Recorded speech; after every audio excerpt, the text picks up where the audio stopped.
ಕಾಶ್ಮೀರ ನಮ್ಮ ಅವಿಭಾಜ್ಯ ಅಂಗ.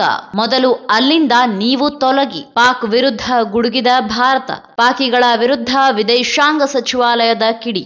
ಶತ್ರುವಿಗೆ ರಣಧೀರ್ ಜೈಸ್ವಾಲ್ ಖಡಕ್ ವಾರ್ನ್. ನೀವು ನಮ್ಮ ಜಮ್ಮು ಮತ್ತು ಕಾಶ್ಮೀರದಲ್ಲಿ ಅಕ್ರಮವಾಗಿ ಕದ್ದಿರುವ ಪಿಒಕೆ ಪ್ರದೇಶದಿಂದ ಮೊದಲು ಜಾಗ ಖಾಲಿ ಮಾಡುವಂತೆ ಪಾಕಿಸ್ತಾನಕ್ಕೆ ಭಾರತ ಖಡಕ್ ಸೂಚನೆ ನೀಡಿದೆ. ಇತ್ತೀಚೆಗಷ್ಟೇ ಪ್ರಧಾನಿ ನರೇಂದ್ರ ಮೋದಿ ಅವರು ತಮ್ಮ ಪಾಡ್ಕಾಸ್ಟ್ನಲ್ಲಿ ಕಾಶ್ಮೀರದ ವಿಚಾರವನ್ನು ಪ್ರಸ್ತಾಪಿಸಿ ಚರ್ಚೆ ನಡೆಸಿದ್ದರು.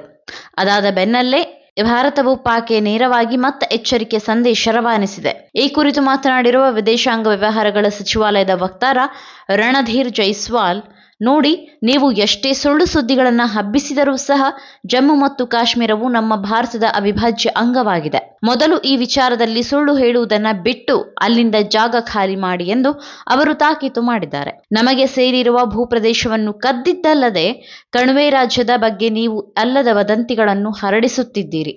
ಮುಖ್ಯವಾಗಿ ಉಗ್ರರಿಗೆ ಪ್ರಚೋದನೆ ನೀಡಿ ಮಾತುಕತೆಗಳ ಶಾಂತಿ ಭಂಗಕ್ಕೆ ಕಾರಣವಾಗಿದ್ದೀರಿ ಎಂದು ಪಾಕ್ ವಿರುದ್ಧ ಅವರು ವಾಗ್ದಾಳಿ ನಡೆಸಿದ್ದಾರೆ. ಪಾಕ್ ಭಯೋತ್ಪಾದನೆ ಜಾಗತಿಕವಾಗಿ ಹಾನಿ ಮಾಡುತ್ತಿದೆ. ಇನ್ನು ಅಮೆರಿಕದ ಪಾಡ್ಕಾಸ್ಟರ್ ಲೆಕ್ಸ್ ಫ್ರಿಡ್ಮನ್ ಅವರು ಪ್ರಧಾನಿ ನರೇಂದ್ರ ಮೋದಿ ಜೊತೆ ನಡೆಸಿದ್ದ ಸಂದರ್ಶನದಲ್ಲಿ ಪಾಕಿಸ್ತಾನ ಭಯೋತ್ಪಾದನೆಯ ಬಗ್ಗೆ ಕೆಲವು ಮಹತ್ವದ ವಿಚಾರಗಳನ್ನು ಮಾತನಾಡಿದ್ದರು. ಅಲ್ಲದೆ ಪಾಕಿಸ್ತಾನವು ಉಗ್ರರಿಗೆ ಸಪೋರ್ಟ್ ಮಾಡ್ತಿದೆ, ಫಂಡಿಂಗ್ ಕೂಡ ಮಾಡ್ತಿದೆ, ಪಾಕಿಸ್ತಾನ ಭಯೋತ್ಪಾದನೆಯನ್ನು ಬೆಳೆಸುತ್ತಿದೆ, ವಿಶ್ವಸಂಸ್ಥೆ ತರಹದ ಸಂಸ್ಥೆಗಳಲ್ಲಿ ಬದಲಾವಣೆಗಳು ಬರಬೇಕು ಅಂತ ಮುಖ್ಯವಾದ ವಿಷಯಗಳನ್ನು ಪ್ರಸ್ತಾಪಿಸಿದರು.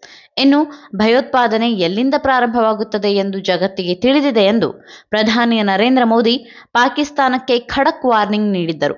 ಪಾಕಿಸ್ತಾನವು ಬಹಳ ಹಿಂದಿನಿಂದಲೂ ಭಯೋತ್ಪಾದನೆಯನ್ನು ಪೋಷಿಸುತ್ತಿದೆ ಮತ್ತು ಇದು ಭಾರತಕ್ಕೆ ಮಾತ್ರವಲ್ಲದೆ ಜಗತ್ತಿಗೂ ಹಾನಿ ಮಾಡುತ್ತಿದೆ ಎಂದು ಕಳವಳ ವ್ಯಕ್ತಪಡಿಸಿದ್ದರು. ಲಾಹೋರ್ ಭೇಟಿಯಿಂದ ಹಿಡಿದು ಪ್ರಮಾಣ ವಚನ ಸ್ವೀಕಾರ ಸಮಾರಂಭಕ್ಕೆ ಪಾಕಿಸ್ತಾನವನ್ನು ಆಹ್ವಾನಿಸುವವರೆಗೂ ಭಾರತವು ಹಲವು ಬಾರಿ ಸ್ನೇಹದ ಹಸ್ತವನ್ನು ಚಾಚಿದೆ. ಆದರೆ ಪ್ರತಿಫಲವಾಗಿ ಸಿಕ್ಕಿದ್ದೇನು?